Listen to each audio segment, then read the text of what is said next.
bảy bảy bị bay cho nên thẹt chu trong nồi chanh việc này nồi chanh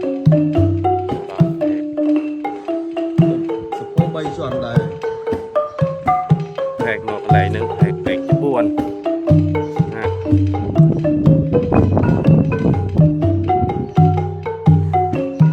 người đúng bánh là trong đào bên đúng bánh là không hàng bên đúng bánh là thùng không thì chuyện làm sự hiện không cái này máy tay máy tay máy tay điện thoại lâu lâu xuống đồng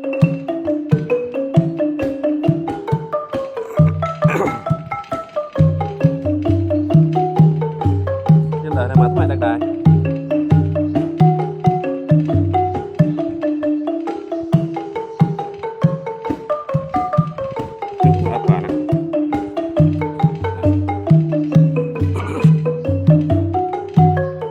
đi ba cây cầu cái hào cầu dáng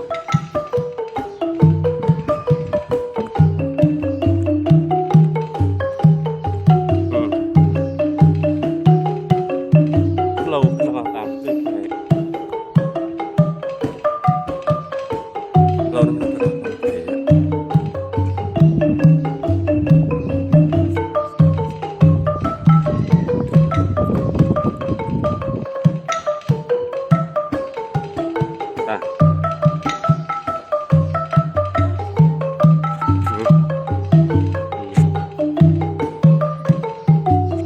con thơ chít chít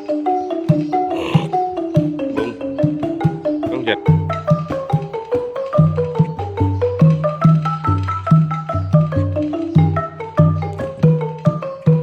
rồng rau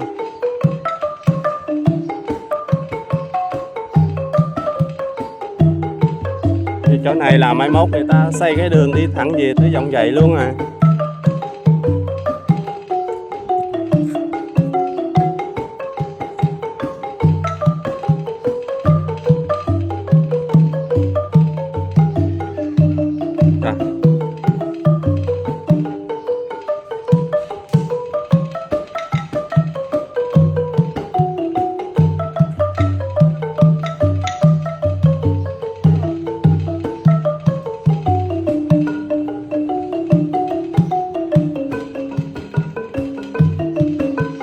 Kìa, La Thiền Minh Tứng kìa cái nhà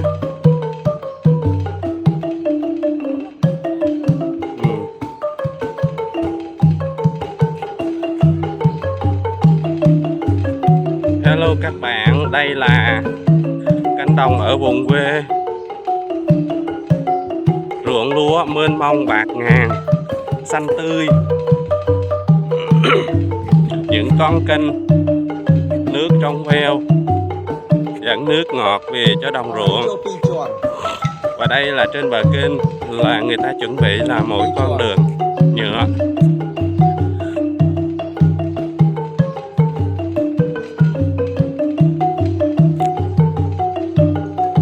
Cái bunga mình thực rẻ cái nó tên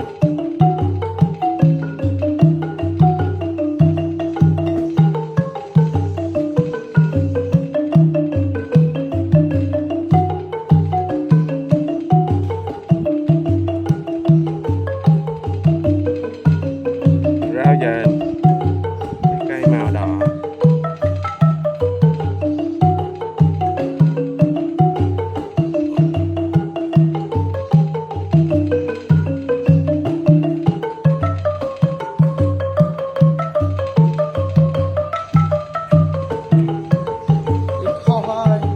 Chạm cái giòn cái gì không?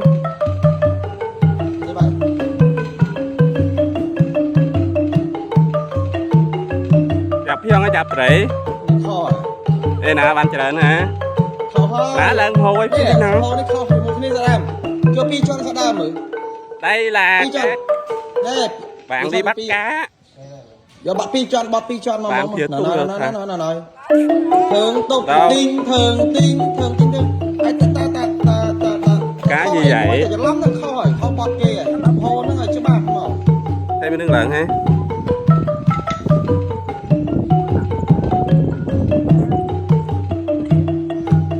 Đây nè bè không người nó ủi đầy một thùng luôn kìa, ủi nhóc luôn.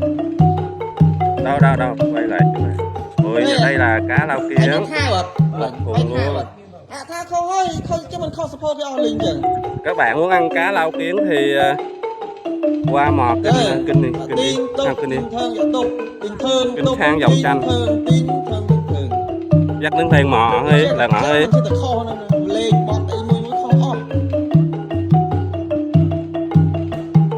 Thôi để ngày mai ha mình qua sớm mới thấy các bạn đang mò cá.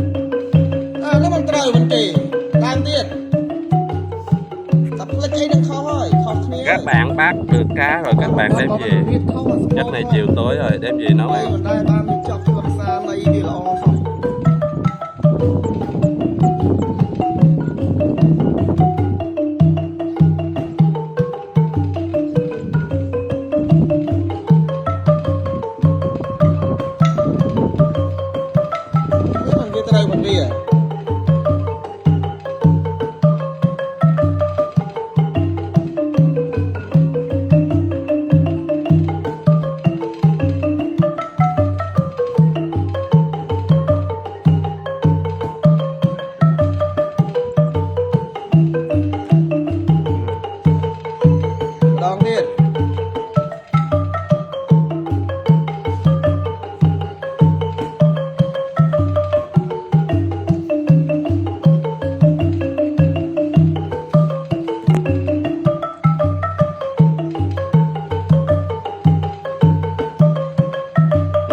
Vô cả la vô nè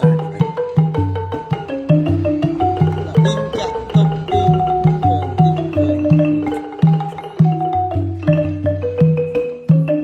mà tròn kìa mà tròn được nè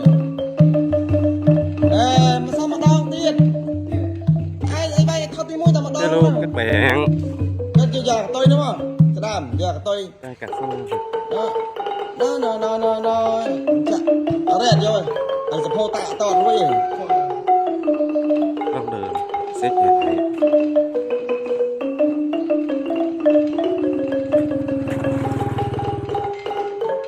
nóมันត្រូវវាពីរដងអញ្ចឹងនេះយកថាយកថាពីរជាន់ណាយកកតុយពីរជាន់មកយកថាវាចាប់ໄວនេះមកយកណ៎យកត្រឹងកលាតើធើងតុកត្រៀងទីងចាក់តុកទីងធើងអត់ត្រូវទេទៅម្ដងទៀត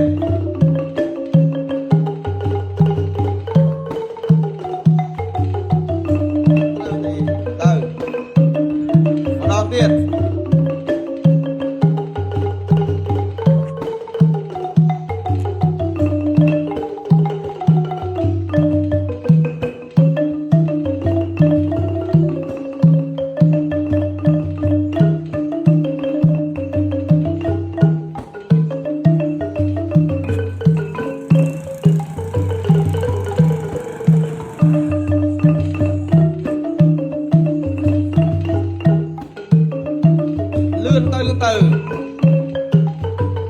cái tôi lùng bọt kìa đấy mà đón ban ơi đón ta ban hơi bánh mì đâu nhảy từ